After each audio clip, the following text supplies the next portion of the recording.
길을 따라 운전을 하며 제 차의 바퀴가 굴러가기 시작했을 때 저는 매년 1700만 대가 넘는 가지각색의 차가 팔리는데 타이어는 왜 항상 검은색일까?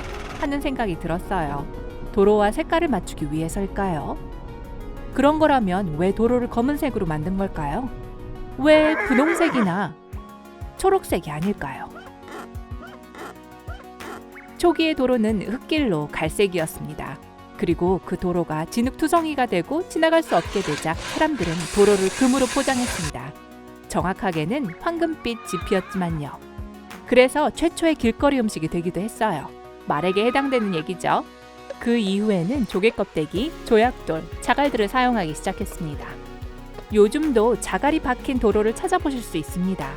푸에르토리코에 가면 파란색 자갈을, 그리고 뉴욕의 로어 맨하튼에서는 금갈색 또는 호박색 자갈을 찾아볼 수 있죠. 그렇게 아름다운 색을 왜 단조로운 검은색으로 바꿔야 하나요? 타이어와 색깔을 맞추기 위해서일까요? 현대의 도로는 보통 아스팔트, 역청, 그리고 기타 석유 제품들을 조합하여 만듭니다. 그 혼합물은 내구성이 뛰어나고 잘 녹으며 도로 표면에 부드럽게 바를 수 있고, 그리고 색깔이 굉장히 어둡습니다. 아스팔트를 다채로운 색깔로 만드는 것이 가능하기는 하지만 돈이 많이 듭니다. 하지만 더러워질 것이 뻔하죠. 그렇다면 그 돈을 모아서 중앙분리대 쪽에 꽃을 심으면 되지 않을까요? 다채로운 색깔을 위해서 말이에요. 하지만 텍사스의 일부 도로는 진흙처럼 붉은색이기도 한데 그것은 우연이 아니라 텍사스의 도로가 골재 또는 분쇄된 바위로 만들어지기 때문인데요. 텍사스의 바위들이 붉은 빛을 내기 때문에 그렇습니다. 어쩌면 햇볕에 타서 그런지도 모르겠네요. 분홍색 도로는 제가 찾아봤는데 없는 것 같더라고요. 혹시 여러분이 알고 있는 분홍색 도로가 있다면 댓글에 남겨주세요. 자, 그럼 도로가 검은색인 이유는 알겠는데 타이어는 왜 검은색인 걸까요? 바퀴 때부터 항상 검은색이었던 것도 아닌데 말이죠. 마차의 바퀴는 반짝이는 청동이기도 했고 당나귀 수레랑 우마차의 경우는 나무 바퀴가 달려 있었습니다. 페인트 칠을 하는 경우도 있었고요. 초기의 타이어는 가죽으로 만들었었습니다. 가죽 타이어가 비록 승차감을 부드럽게 해주긴 했지만 유행에 뒤떨어지지도 않고 영원히 지속되는 검은색 가죽 자켓과는 달리 가죽 타이어는 염색도 하지 않았으며 금방 닳곤했습니다. 만약 여러분께서 나무 바퀴가 달린 차를 타면서 들썩거린 적이 있으시다면 우리가 왜 고무 타이어를 사용하는지 잘 아실 거예요. 고무는 나무보다 충격 흡수 능력이 많이 뛰어나거든요. 하지만 타이어에 사용되는 고무는 원래 흰색입니다. 그렇다면 타이어는 왜 검은색인 걸까요? 차축의 경우는 원래의 은색을 그대로 유지하잖아요. 그런 이유는 차축이 튼튼해야 하기도 하고 강철이 아닌 다른 무언가라고 오해하게 만들어서 불안하게 만들지 않게 하기 위해서일 거예요. 그런데 차축은 왜 영어로 엑슬이라고 하는 걸까요? X, 그러니까 도끼하고는 연관도 없고 차로 나무를 베는 것도 아닌데 말이죠. 엑슬은 라틴어의 어근인 엑시스에서 파생된 단어인데요. 이는 중심점 또는 선을 의미합니다. 하지만 라틴계 도로 전문가가 아니더라도 일부 타이어의 측면이 하얗다는 건 누구나 알 수 있습니다. 이 하얀색은 천연 고무의 색을 그대로 사용하는 경우도 있고 산화아연을 통해 더 밝게 만들기도 합니다. 사실 밝은 흰색은 한때 모든 타이어의 표준이었습니다. 그래서 옛날 영화에 나오는 운전기사들이 항상 타이어를 닦고 있었던 거예요. 새하얀 타이어를 깨끗하게 유지하려고 말이죠. 하지만 제조업체들이 카본 블랙이라는 화학 물질을 타이어에 첨가하기 시작한 이유는 흙을 눈에 띄지 않게 만들기 위해서가 아닙니다. 그렇다면 왜 굳이 스펙트럼의 반대쪽 끝에 있는 검은색으로 색깔을 바꾼 걸까요? 요즘 우리는 차체의 색깔을 입히지만 보통은 한 가지의 색을 입힙니다. 재미없기 시리. 예전에는 차들이 두 가지 색으로 되어 있었습니다. 멋진 격자무늬나 표범무늬로 된 차가 있었더라면 전 그걸 샀을 거예요. 줄무늬는 왜 안 넣는 걸까요? 초기 자동차를 제작하던 인물인 헨리 포드는 다음과 같은 말을 하기도 했습니다. 누구든지 자신의 차색을 검정으로 하면 원하는 자동차를 가질 수 있다. 계속 타이어 이야기만 해서 타이어드 하신가요? 아니라고요? 좋습니다. 그럼 계속할게요. 바람, 비, 눈, 진흙에 노출되고 가끔 충돌도 하다 보면 자동차 페인트는 많이 마모됩니다. 그래서 헨리 포드는 아주 튼튼하고 아스팔트를 기반으로 한 페인트를 개발했습니다. 아스팔트가 튼튼하긴 하지만 비싸기도 합니다. 그래서 모든 차량 페인트도 비싸죠. 녹이나 마모 같은 요인에 따라 달라지긴 하지만 미국에서 자동차를 다시 도색하려면 300달러에서 3,000달러가 듭니다.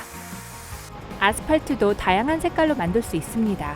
1920년대에는 다채로운 색깔의 차량들이 많았지만 연하고 밝은 색깔들은 페인트 값이 비쌌습니다. 그리고 주식시장이 붕괴했을 때 사람들은 다시 우울한, 아니 내구성이 좋은 경제적인 색깔을 사용하기 시작했습니다. 요즘의 경우 가장 일반적인 차의 색깔은 무채색입니다. 하지만 만약 여러분이 돈을 좋아하신다면 노란색 차에 투자하는 것이 좋습니다. 노란색은 여러분을 삶의 밝은 면에 머무를 수 있게 해줄 뿐만 아니라 음침한 색깔의 친구들보다 재판매 가치가 더 높거든요. 제가 경제학자는 아니지만 이는 공급과 수요에 연관이 있습니다. 시장에는 노란색 차가 많이 출시되지 않았기 때문에 레몬색 애호가들이 판돈을 키울 수밖에 없는 거죠. 트럭에 화려한 광고가 새겨져 있는 경우도 있는데 그건 그 광고들이 대부분 오래 지속되지 않기 때문입니다. 오래 지속되는 경우는 그만큼 돈을 벌게 해주죠. 광고를 제외하면 차에 무늬를 새기는 것은 비용 효율적이지가 않습니다. 하지만 모든 자동차에서 예술작품을 볼 수 있게 된다면 좋지 않을까요? 박물관에 가는 대신에 고속도로가 움직이는 박물관 그 자체가 되는 거죠. 움직이는 박물관을 뭐라고 부르면 좋을지 생각나시는 게 있다면 댓글로 알려주세요. 노란색, 중립적인 색, 그리고 화려한 광고를 보다 보니 이런 생각이 드네요. 어쩌면 타이어가 검은색인 이유는 검은색이 모든 것과 잘 어울리기 때문이 아닐까요? 사고는 일어나기 마련인데 왜 어울리지 않은 타이어로 운명을 시험하는 것일까요? 타이어에는 여러 가지 안전장치가 되어 있습니다. 미끄럼 방지 접지면은 미끄러짐을 방지해주고, 스노우 타이어는 빙판에 미끄러지는 것을 방지해주며, 런플랫 타이어는 못이 박혀도 정비소까지 운전해서 갈 수 있도록 해주죠.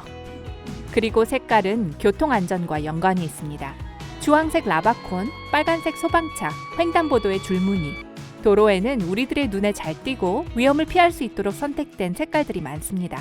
하지만 타이어의 검은색은 안전과는 관련이 없습니다. 타이어를 만들 때 안전을 위하여 뭘 넣는지 아시나요? 호두 껍데기입니다. 이상한 소리처럼 들리겠지만 호두 껍데기는 굉장히 튼튼합니다. 그리고 소량의 호두 껍데기는 타이어가 미끄러운 도로에서 미끄러지지 않도록 해주죠. 어쩌면 호두 알맹이를 쓰는 것도 괜찮지 않을까요?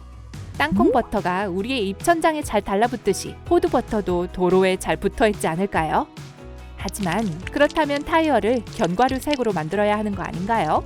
왜 검은색을 고집하는 걸까요? 구디어도 같은 질문을 했었습니다. 1950년대에 구디어는 각 자동차에 어울리는 다양한 색깔의 타이어를 개발했었죠. 그리고 심지어 타이어를 화려한 이브닝 드레스와 어울리는 색깔로 정기적으로 교체하는 것을 권장하기도 했었습니다. 즉, 라임 그린색 시폰 드레스를 입으려면 타이어의 색깔을 라임 그린색으로 바꿀 때까지 기다려야 하는 거죠. 또한 구디어는 빛이 나는 반투명한 재료를 타이어 안에 넣기도 했었습니다. 도로를 달리면 타이어에서 빛이 났었죠. 멋지네요. 이 타이어들은 왜 성공하지 못했을까요? 두 가지 문제가 있었습니다. 우선 하얀색 타이어와 마찬가지로 너무 금방 더러워졌습니다. 그리고 두 번째는 맞습니다. 돈 때문이었어요. 이러한 타이어의 외관은 오래가지 않을 뿐만 아니라 가격도 비쌌습니다. 안 좋은 조합이죠? 요즘은 타이어 림 겉에서 보이는 바퀴의 금속 부분에 불이 들어오는 것도 있습니다. 하얀색, 노란색, 분홍색, 초록색 불이 들어오는 림에는 야광 스티커나 LED 조명이 부착되어 있죠. 하지만 구매하시기 전에 사시는 지역의 규정을 확인하시기 바랍니다. 불이 들어오는 림은 안전하지 않을 수도 있으며 주위를 산만하게 만든다고 간주하는 지역에서는 불법이거든요. 주위가 산만해진다는 이야기가 나와서 말인데요. 세계에서 가장 큰 타이어 또한 검은색입니다. 처음에는 1964년도 뉴욕 세계 박람회의 대관람차로 시작했지만 지금은 자동차의 도시인 디트로이트의 고속도로 I-94 호선의 한쪽에 자리 잡고 있습니다. 그 무게는 12톤에 달하며 높이는 24m나 되기 때문에 놓치기 어렵죠. 그게 잘 안 보이신다면 운전을 하지 말아야 하실 것 같은데요. 역설적이게도 세계에서 가장 많은 타이어를 만드는 제조업체에서 세계에서 크기가 가장 작은 타이어를 만듭니다. 레고가 제조하는 타이어의 지름은 겨우 14mm가 조금 넘는데 이러한 타이어를 매년 3억 1,800만 개를 만듭니다. 그래서 레고를 세계에서 가장 큰 타이어 제조업체라고도 할 수 있는 거죠. 네, 그리고 이 자그마한 타이어들은 검은색입니다. 진짜처럼 보이기 위해서 말이죠. 검은색은 멋집니다. 아마 타이어가 검은색이 아니었다면 제조업체들은 아마 타이어에 검은색 염료를 추가했을 거예요. 하지만 지금은 그럴 필요가 없습니다. 카본 블랙이라는 화학 물질이 타이어를 검은색으로 만들어주기 때문이죠. 그 물질을 사용하는 이유는 고수족 운전자들을 기쁘게 만들기 위해서가 아니라 카본 블랙이 타이어를 더 튼튼하게 만들고 여러분을 목적지까지 데려다 줄 가능성이 더 높기 때문입니다. 이 모든 타이어 이야기를 듣는 동안 여러분의 약속이 펑크가 나지 않았기를 바랄게요. 이해하셨나요? 오늘 새로운 걸 배웠다면 이 영상에 좋아요를 눌러주시고 친구에게 공유해주세요. 여기 여러분이 좋아할 만한 멋진 영상도 준비해봤습니다. 왼쪽 또는 오른쪽에 있는 영상을 클릭하고 즐기시기만 하면 돼요. 삶의 밝은 면에 머무르세요.